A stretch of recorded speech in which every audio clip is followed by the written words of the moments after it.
हमारे देश के साउथ स्टेट्स आखिर हिंदी लैंग्वेज से क्यों अपना फासला बनाए रखते हैं। हिंदी लैंग्वेज जैसे उनके स्टेट में एक अछूत सब्जेक्ट है। आप हमारे देश के जिस भी जगह जाओ वहाँ आपका हिंदी थोड़ा बहुत लोग समझेंगे। जैसे ही आप थोड़ा साउथ स्टेट की तरफ अपना रुख करोगे और साउथ स्टेट में आप जाओगे तो आपका हिंदी बोलना तो दूर की बात है, वो आपका हिंदी लैंग्वेज को भी समझ नहीं पाते। साउथ स्टेट्स और हिंदी का ये जंग बहुत पुराना है। अभी वही दबे हुए जंग को धीरे धीरे बाहर आने का मौका मिल रहा है जब हमारा सेंट्रल गवर्नमेंट और तमिलनाडु गवर्नमेंट के बीच अभी कॉन्फ्लिक्ट चल रहा है, कंट्रोवर्शियल सिचुएशन चल रहा है नेशनल एजुकेशन पॉलिसी 2020 को लेकर। इस कंट्रोवर्सी का मेन पॉइंट है हिंदी लैंग्वेज। इंडिपेंडेंस के बाद ही साउथ स्टेट में वो अपने लैंग्वेज को ही अपना गर्व मानते हैं, वो दूसरे लैंग्वेज को बात करना पसंद भी नहीं करते। इसीलिए कभी भी साउथ स्टेट में हिंदी को बाहर आने का मौका ही नहीं मिल पाया। लेकिन हमारा सेंट्रल गवर्नमेंट चाहता है कि हिंदी को एक कॉमन लैंग्वेज हर स्टेट में इम्प्लीमेंट किया जाए। सेंट्रल गवर्नमेंट अपने ओर से ये सफाई दे रहा है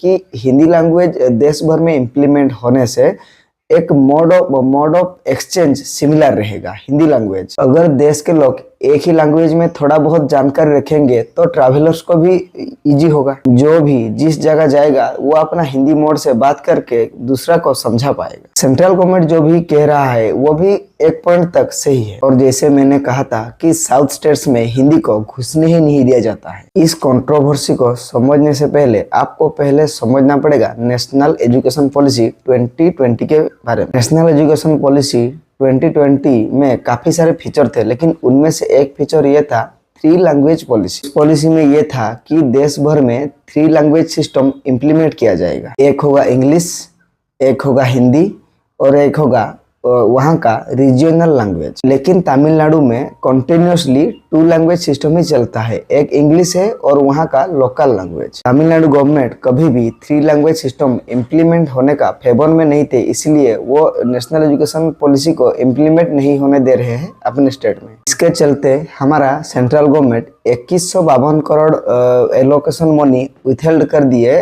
तमिलनाडु गवर्नमेंट के। तमिलनाडु चीफ मिनिस्टर ये कह रहे हैं 2000 करोड़ तो छोड़ो, अगर आप 10,000 करोड़ भी देंगे तभी हम 3 लैंग्वेज पॉलिसी को हमारे स्टेट में इम्प्लीमेंट नहीं होने देंगे। तमिलनाडु के बड़े बड़े सेलिब्रिटी और बड़े बड़े पॉलिटिक्स भी एकदम कट्टर है, वो भी ओपनली सपोर्ट कर रहे हैं तमिलनाडु गवर्नमेंट के डिसीजन को। चलिए थोड़ा फ्लैशबैक में चलते हैं, हमारे पास्ट में हुए सेंटर और तमिलनाडु गवर्नमेंट के कंट्रोवर्सी और प्रोटेस्ट को थोड़ा नजर डालते हैं। तमिलनाडु गवर्नमेंट के हिंदी ओपोजिशन को लेकर काफी पुराना हिस्ट्री रहा है।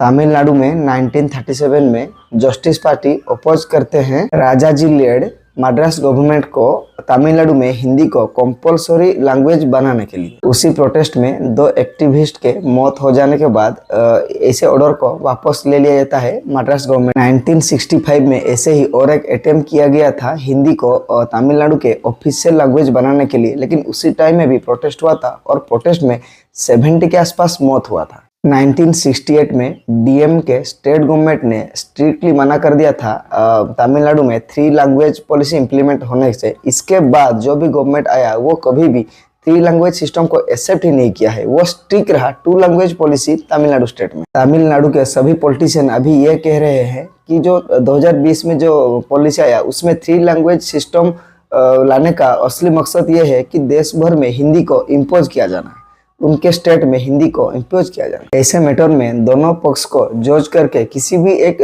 फाइनल पॉइंट तक पहुंचना बहुत ही मुश्किल है। सेंट्रल जो कह रहा है वो भी ठीक है, स्टेट जो अपने ओर से सफाई दे रहा है काफी हद तक उसका बात भी सही है। आप किसी भी एक स्टेट गवर्नमेंट के बिना परमिशन से आप हिंदी को तो ऐसे इम्पोज नहीं कर सकते। यहाँ एक खेल चल रहा है ईगो का, पॉलिटिकल पावर का। जैसे मैंने आपसे कहा था तमिलनाडु के हर कोई बड़े बड़े पॉलिटिशियन और सेलिब्रिटी कट्टर है, वो तमिलनाडु गवर्नमेंट में हिंदी को इम्प्लीमेंट करने से डायरेक्टली अपोज कर रहे हैं। तो ऐसे मामले में, ऐसे सिचुएशन में इतना आसान भी नहीं रहेगा कि हिंदी को वहाँ इम्पोज किया जाना। और ऐसे भी 2100 करोड़ होल्ड करके क्या वो तमिलनाडु को क्या गरीब बना देगा सेंटर? इसीलिए यहाँ पैसा का कुछ मैटर नहीं है, just matter of emotion, feeling, power. ऐसे और इन्फॉर्मेटिव वीडियो के लिए हमारे साथ जुड़े रहिए। और आप किस टॉपिक पे वीडियो देखना चाहते हैं कमेंट बॉक्स में अपना राय जरूर दीजिए और हमें ऐसे सपोर्ट करते रहिए। Thank you.